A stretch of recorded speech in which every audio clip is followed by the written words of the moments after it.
it with me.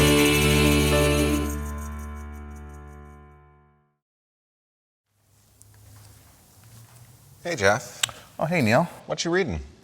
I'm just flipping through the Lenten Study booklet and thinking about, with Black History Month this month, how our Lenten study might relate to that and what we need to be thinking about and maybe doing a little differently as a church as we celebrate Black History Month. Well, that sounds like, I hope that book does integrate into our worship and into our life as a community of faith and helps us to grow in our understanding. So, Black History Month. Tell me about that.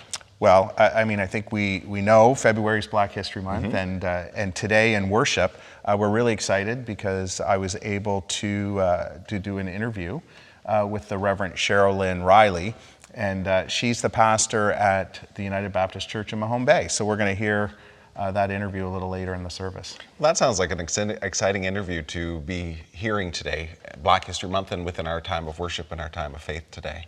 Yeah, I think it's really important that we start to reflect, think about, and learn about the history of Black Nova Scotians. And I'm the first to admit that I don't know enough about their experience. And I'm hoping, today at least we can have some glimpse into the reality of what it's like to be a Black Nova Scotian and why it's important as a community that we open ourselves and listen to the voices that are right around us. Yeah, and I think that Black History Month gives us the opportunity as a community of faith to explore and engage about racism within our church and within our community. And so I look forward to sharing this time and listening to this time of worship with us and the interview you have today. Great, thanks, Neil. And to all of you who are joining us, welcome to this time of worship. Welcome to worship this day. Bridgewater United Church, Westside United Church. Welcome.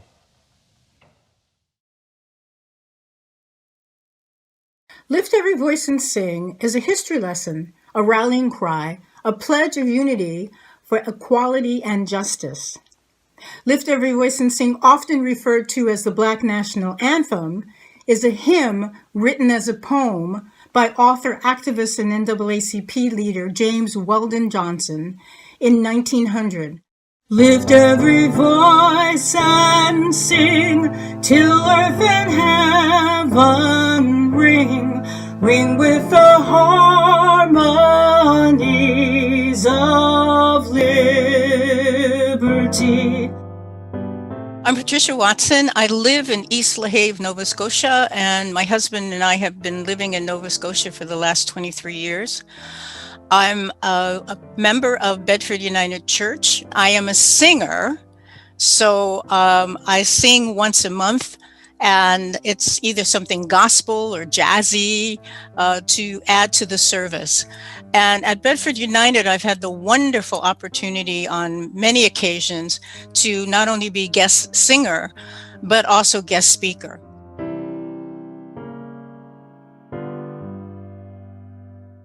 Identify people in their local communities that they can highlight and celebrate their accomplishments, not only during Black History Month, but throughout the year. Ponder ways to share the stories through videos and magazines and articles and suggestions for Sunday morning worship.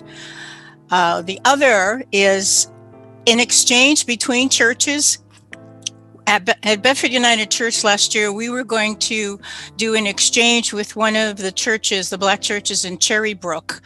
COVID hit, so we haven't had a chance to do that. Encourage churches to incorporate more gospel-type songs in their services and to use videos of possibly Black folks singing or preaching and making it a part of the service. And one of the other things I think is really important is to name the underlying spiritual principles that undergird anti-racism. And so another piece is in terms of developing maybe those subcommittees within the churches to start to brainstorm and look at ways that we can implement the different activities that celebrate Black Canadians.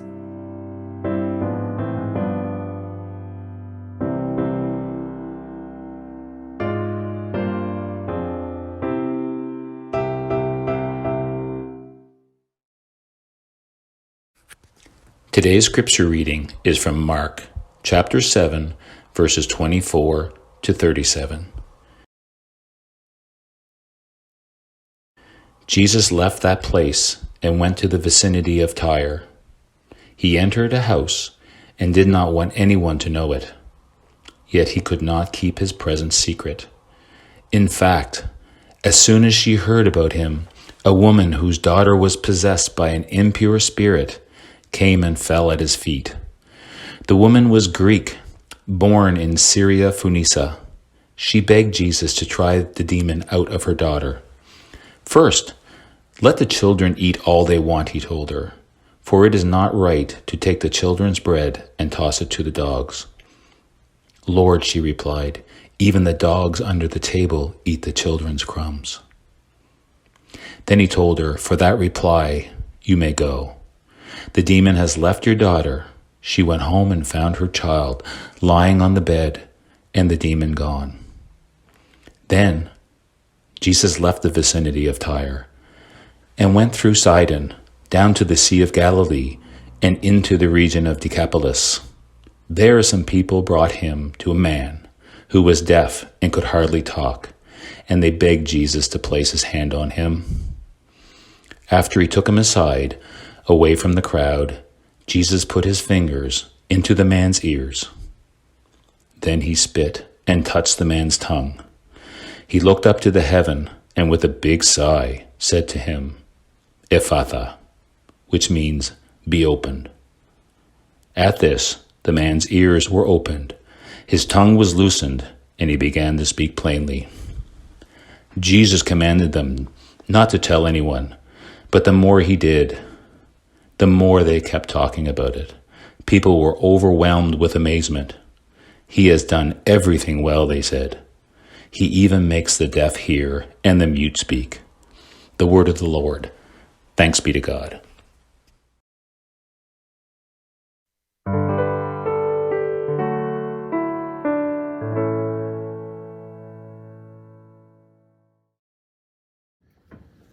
It's my pleasure today, in honor of Black History Month, to welcome to our service for a chat the Reverend Sherrolyn Riley.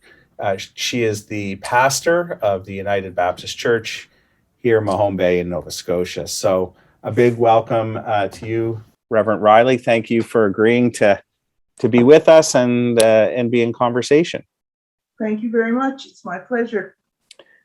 So we've only just met through reaching out to one another, and maybe as a way to begin, maybe you could tell me a little bit about yourself and how it is that you've ended up being the pastor in Mahone Bay, and just a little bit about who you are.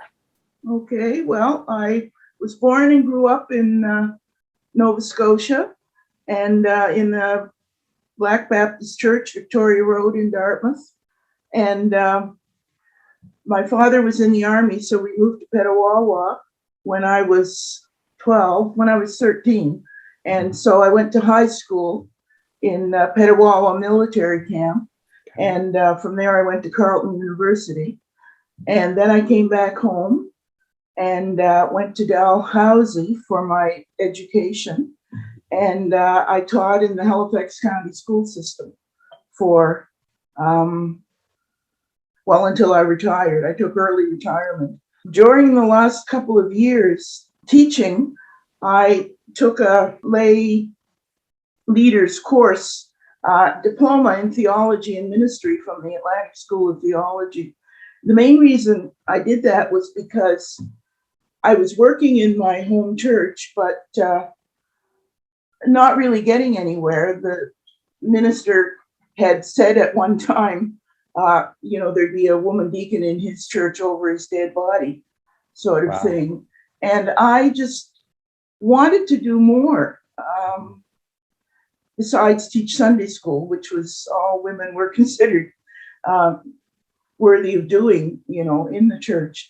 Right. So I took this course, and I wanted to be able to present to them reasons why I was just as called by God, or had just as much right to, from a biblical perspective, to ministry, or women generally. as anyone else. And during the course of my time at AST, I just felt increasingly drawn to do more, to learn more, and realized God was calling me. And I said no, and God said yes, yes. So I ended up losing a deposit on a retirement trip to Brazil and going to Acadia Divinity College instead. Okay. And so I pastored at my home church for 5 years. And then things didn't go as well as I'd hoped. Someone who was doing pulpit supply at Mahone Bay had taken another position. And she said, I'm going to recommend you. So the folks in Mahone Bay called and asked me if I would pulpit supply for a month. And at the end of the month, they asked me if I'd stay till the end of the year. And at the end of the year, they'd asked me if I'd come as permanent part-time. So I've been there ever since. I really believe God put me there for a reason. And I really am thankful for the reception that they've given me. And we've been able to have a wonderful relationship together. That's great to hear. And, you know, we share some commonality in that I went to AST as well. And my oldest daughter is a graduate of Carleton University also. So, oh my goodness. So there, you never know what you That's discover, something, right? yes. Yeah. Which is sort of, the truth about Black history in Nova Scotia, at least for me. And, the little I do know and have come to learn over the years, I realize I think what strikes me is how little I still know, and it feels to me, I don't know how you would respond to this, that it's only very recently that there's been really any attention, significant attention, I suppose, put on Black history and the importance of it.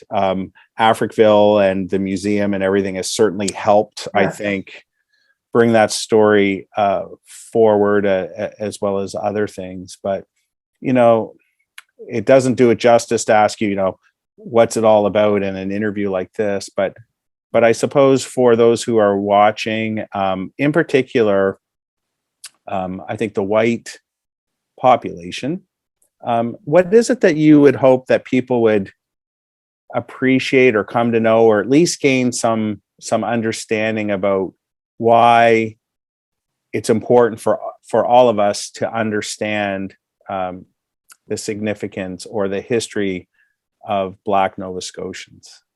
Well, there's so many stereotypes out there and misconceptions. I think many people probably don't know that the Black communities, the Black presence has been in Nova Scotia since the 1700s. Our Black communities were established before Canada was ever established.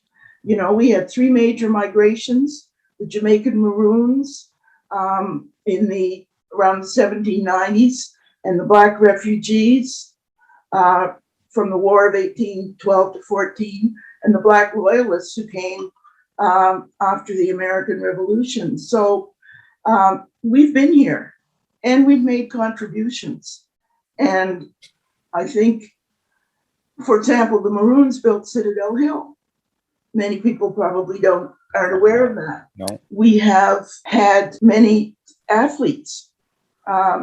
We certainly made our name in sports. Sam Langford, who was still considered the best boxer who never got a title because people were afraid to box him, number one. And number two, he was Black, and you couldn't have a Black champion as champion of the world at that time. It's something I wish people would realize, that we have made a contribution. We have lately, just recently, of course, we had a lieutenant governor who was a native Nova Scotian. Mm-hmm. And I remember someone coming into the Black Cultural Center and being totally amazed that it was a museum complex. They saw the sign, Black Cultural Center, and thought it was a gym. So, it's those little things that can be very, very frustrating. The ignorance, the level of the number of people who really don't know and don't understand the contributions of the Black community.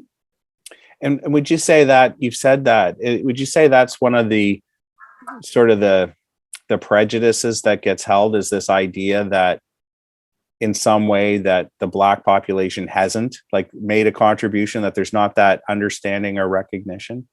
Oh, I believe so. Yes. Yeah. I think that's certainly true. As I said about the Maroons building Citadel Hill, we've got 20 Black communities throughout the province of Nova Scotia. We've had civic leaders in the past and so on, but it's pretty much gone unrecognized. It's interesting when you have conversations around racism in any context or culture or community, but in particular here in Nova Scotia. I think my feeling is there's a perception that it doesn't exist, that people can make all kinds of, I guess, excuses, say it's everyone's equal, and or people, I don't see color, one of the things that people will often say. I guess here I'll ask you directly, do you feel that racism exists in Nova Scotia? I know it exists. It's not a feeling, it's a certainty. And how do you experience that? And I'd be curious, like, just both from your observation sort of systemically as a citizen of resident of Nova Scotia, how do you see it? And also I'd be very interested to hear in a typical day, as you go about your work as a pastor and you're in, grocery stores and restaurants or wherever you go, what are some of the ways that it's clear to you that the way that you're being treated, spoken to, observed, seen is from a place of judgment, because you're a Black Nova Scotian. And I ask that to try to bring some awareness to all those who are joining us today of what your experience might be like. So really kind of that systemic one, but also you personally, how you still experience that. Well, there are still some stores where I can go in and be followed. People are expecting me to steal something. And I mean, that's not as prevalent now as it used to be. When I was younger, it was widespread, but there are still some even today. And it's humiliating, and it takes away from one's dignity.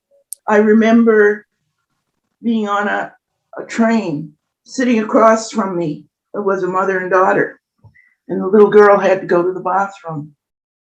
And she said, "Come, mommy." And the mother, and I mean, she didn't even attempt to whisper it. I heard it. "Oh, well, no, dear, you go on your own. You see who's across from us. I don't want to leave the seat alone." In other words, I'd be over there taking something from her bag or her purse. That was the implication. But what bothers me most is the way it affects children. It started with me when I was 2 years old, when I was in grade 2.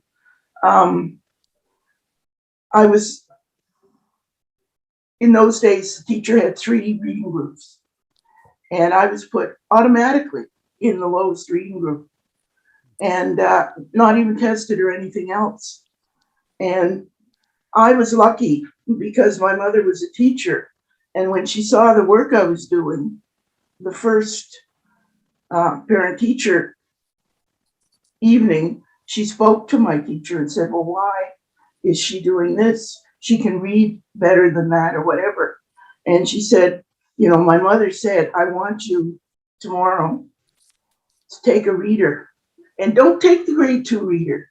You take the grade 3 reader and give it to her and see how she does." Because I was reading, well above grade level, and my mother knew that.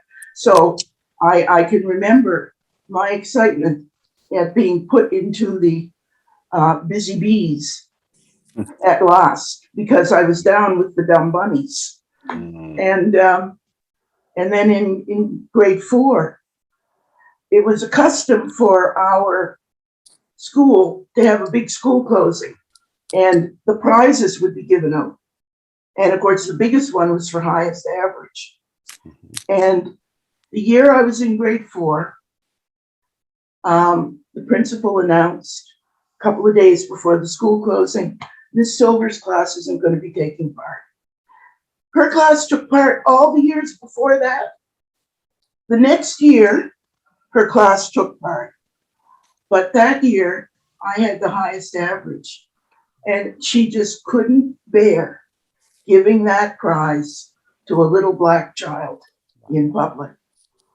This woman had accused me one time, made me take a test over again, because I couldn't have done that well the first time without cheating. So those are things that scar people, and sometimes you can get over it, and sometimes young people don't, and they carry that pain and those scars well into adolescence and adulthood. And to me, that's one of the, most detrimental effects of racism, how it can affect a person's psyche. And I mean, things happened when I was an adult as well. There was a job, for example, that I should have gotten that I didn't get. So today, I don't find it so much, only sometimes in housing might be difficult. Getting a bank loan, that kind of thing, it's often more difficult for young black people. Yeah, it's interesting for you to talk about, the human spirit and the effect, the emotional, the psychological, the spiritual sort of abuse really that happens when people in direct ways, like you've shared, and the subtle messages that get sent that say you're less than, you're not as worthy, you're not as good, you're not good enough. I mean, I think that's one of the biggest struggles with all people, is to recognize that we are enough as we are. And I'm just, at our church here, we're really big on our tagline here is a place where everyone belongs, and trying to build a community of true inclusion, acceptance, safety, in the sense of sanctuary should be a safe place for you just to come in your Sunday clothes or your worst clothes and not be judged. And yet we know there's lots of judgment, and the church has played, a prominent role in judging people. Oh, yes.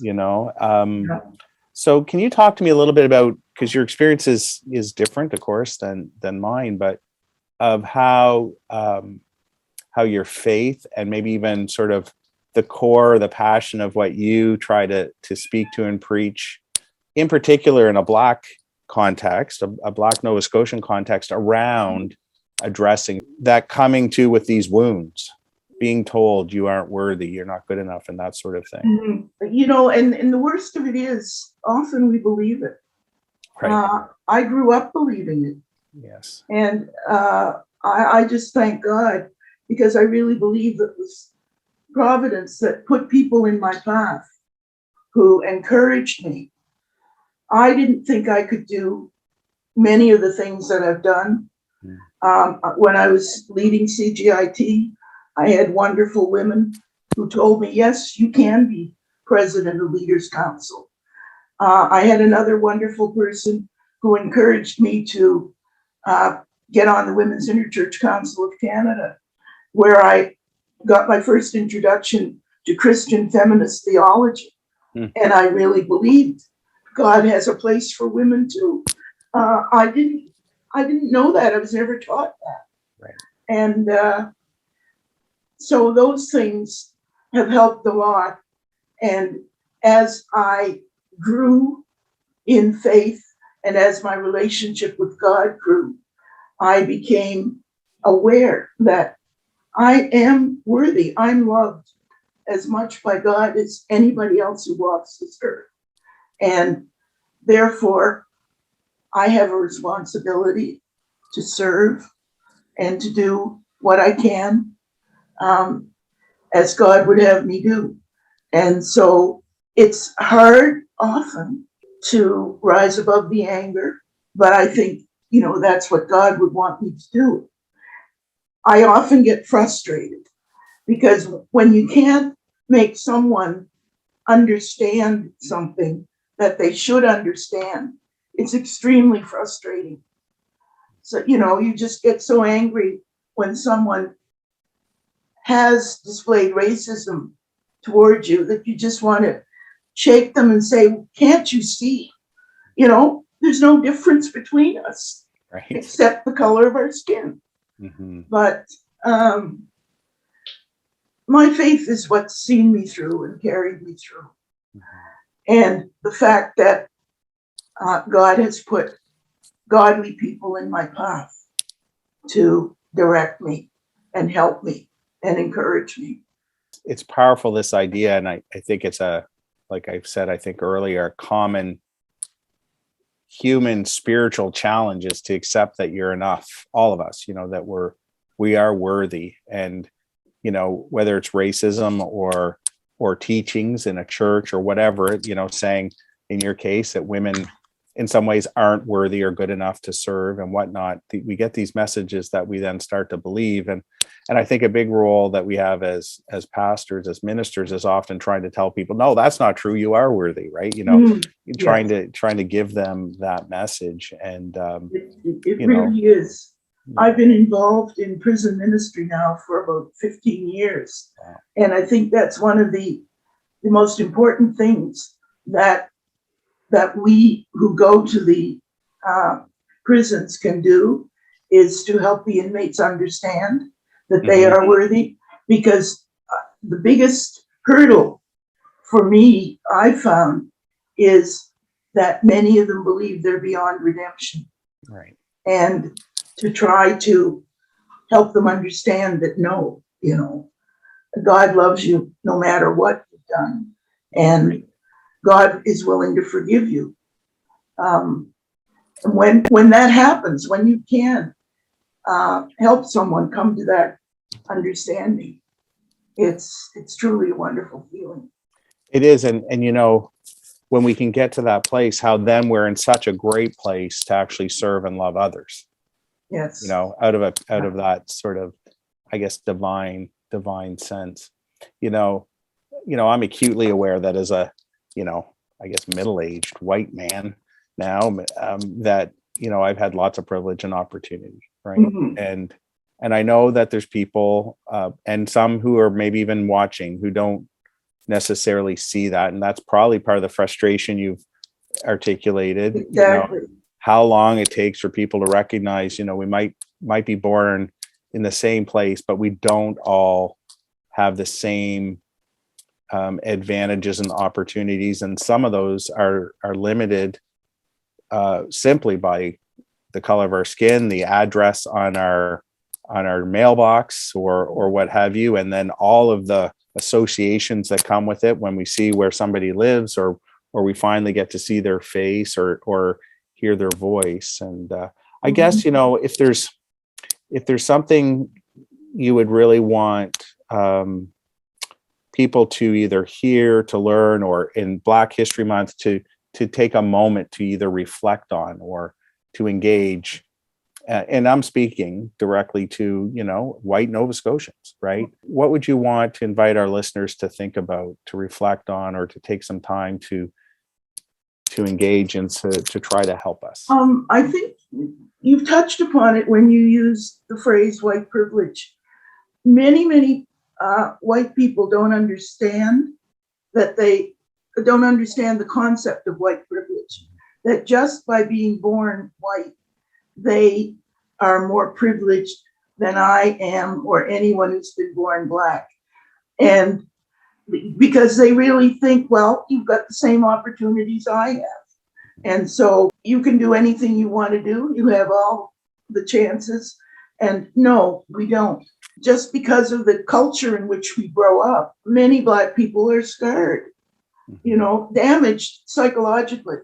I mean, not to a point where it's going to be clinical or anything, Right. but certainly there's that sense that I'm not as good, or I have to work twice as hard to get the same things as someone who just has it handed to them.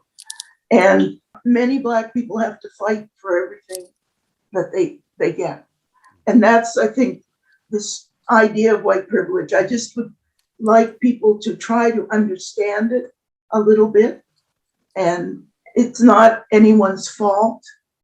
It just happens. And I think they also need to understand that there is systemic racism. It's built into the system. It is harder for Black people to get better jobs. It is harder for them to make the same amount of money, even today. And also take time maybe to learn a little bit about the history of Black Nova Scotians. Visit the Black Cultural Center. Look at some of the displays, go into some of the rooms, talk to some of the people there, inform yourself a little more about Black Nova Scotians and what they've done. One of the traits I think that can help us move from judgment is curiosity. So just get curious, right? Get curious about Black history. Get curious about, if you know people of color, just talk, right? And start to build relationship and empathy is a big part too. Imagine, I certainly haven't had the experience of walking into a store and being followed, and you can look at it as a one-off, but when you spend a lifetime experiencing that, and then because a young Black man and I'm driving, I'm pulled over, or it's this steady, constant reinforcement of this idea that as you say, scars and wounds, and we all especially have a responsibility in at least first trying to understand and see what that is like, and how we might need to change some of the things we do, the ways we behave, act, and the ideas we hold. So I hope that this is just our first conversation, and I really appreciate that. I just sent you a phone call and an email, and we're chatting, and maybe we'll get to come visit your church some Sunday. I know you have a fantastic piano player there, a musician, and would love to have that opportunity. And thank you for being part of this service online with us today. Well, thank you, and I certainly wish God's blessings on you and your congregation. And I kudos for doing something like this. Anything that we can do to increase understanding between the two groups, I think is so important, because we are, after all God's children. And we certainly are, right? We're all brothers and sisters. Yes. And so to our online congregation, you've had the pleasure of listening to Reverend Sherrolyn M of the United Baptist Church in Mahone Bay, Nova Scotia. So if you find yourself there some Sunday, feel free to stop in and to worship with them. And as we celebrate Black History Month, I want to encourage each of you to take a moment to learn something about Black history in your own local community. Take your kids with you, your family, and go and learn together. And maybe together, as followers, we can begin to heal and to unite more fully as God's children and God's people. Thank you.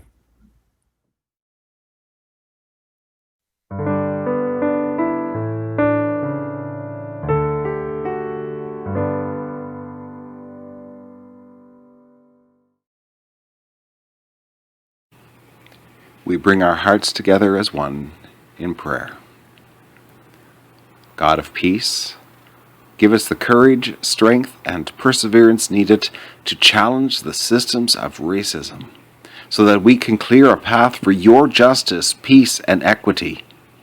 We believe racism is present in our society and in our church, and throughout time has manifested itself in many forms and in varying degrees.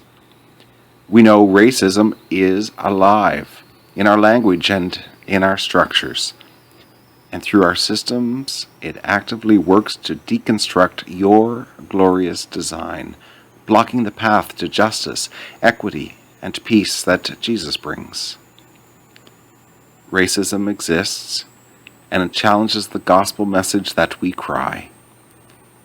We cry abundant life for all, knowing that we are slowly being suffocated by the pervasive evil of racism. Some of us are choking. Some of us cannot breathe. Some of us are dead. We cry peace, knowing that we are the instrument of God's peace, and that such peace cannot exist without justice, equity, compassion, and God's grace. We cry, Emmanuel, God with us, knowing that to God every life matters. God is with all people, even though as a community and as a society, we have stated through our actions that some lives matter more than others. Compassionate One, help us to understand how racism finds life in our hearts and in our cries. In this time of tense anticipation, may we commit ourselves to be people of your way, crying and creating a path for justice, equity, and peace for all people in this wilderness of hatred and racism. Amen.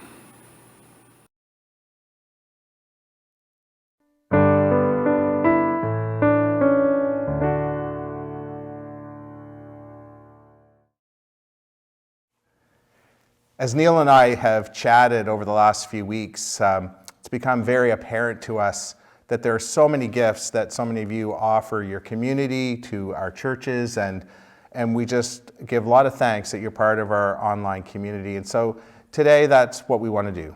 We just want to say thank you for being who you are and for the ways that you offer your love and gifts to the world. We give thanks as well that you're part of this wider community of ours, and together we continue to share our fellowship, our resources, our joy of being the followers of Jesus and the people of God in the world today. And so, my friends, may each of you know the wonderful blessing you are and that others are to you. May it be so. Amen. Amen.